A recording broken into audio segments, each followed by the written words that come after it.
Bien-aimé du Seigneur, loué soit Jésus-Christ. Aujourd'hui, 1er janvier 2023, nous célébrons la solennité de Marie, Mère de Dieu, puisque le Père et le Fils ont une même nature divine, en enfantant historiquement le Fils du Père, bien qu'ayant conçu sous l'action de l'Esprit Saint, Marie est mère du Fils, et puisque le Fils est Dieu tout comme son Père, alors Marie est mère de Dieu.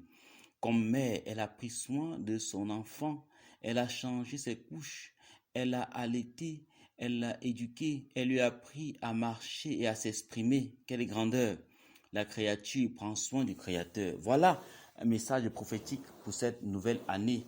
Nous avons tant crié vers Dieu, si bien que nous avons oublié que nous devons aussi prendre soin de Dieu à travers nos frères. Nous sommes tant lamentés sur notre propre sort. Et avec la nouvelle année, beaucoup ont fait de nouveaux projets. Beaucoup ont fêté la fin de 2022 comme une délivrance des souffrances. Beaucoup ont accueilli 2023 comme une année où tout sera paisible.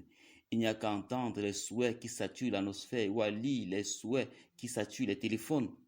Celui qui ne voit 2023 que comme une année de bonheur court le risque de la passer ou de la finir dans les bars, cherchant à noyer des soucis, ou chez les charlatans et autres vendeurs d'illusions, cherchant désespérément le bonheur.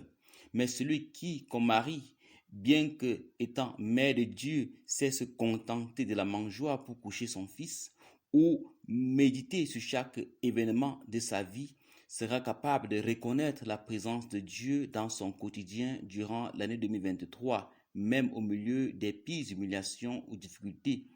Ce n'est pas l'année qui doit être bonne ou nouvelle, car tels nous sommes, tels sont les temps que nous traversons. Soyons des hommes nouveaux dans une année nouvelle pour qu'elle soit bonne année. Soyons des hommes nouveaux dans le 2023 de nos frères.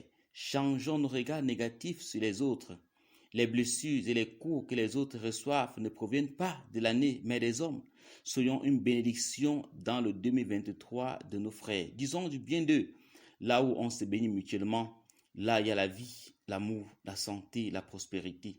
Notre monde manque souvent de paix parce qu'on ne se bénit pas, ou alors on se bénit des lèvres, tandis qu'on se maudit dans le cœur. On est plus habitué à maudire qu'à bénir. Ton frère n'a pas seulement besoin de tes souhaits, il veut aussi et surtout que tu sois une bénédiction pour lui. Que le Seigneur te bénisse et te garde. Loué soit Jésus-Christ. Bien-aimé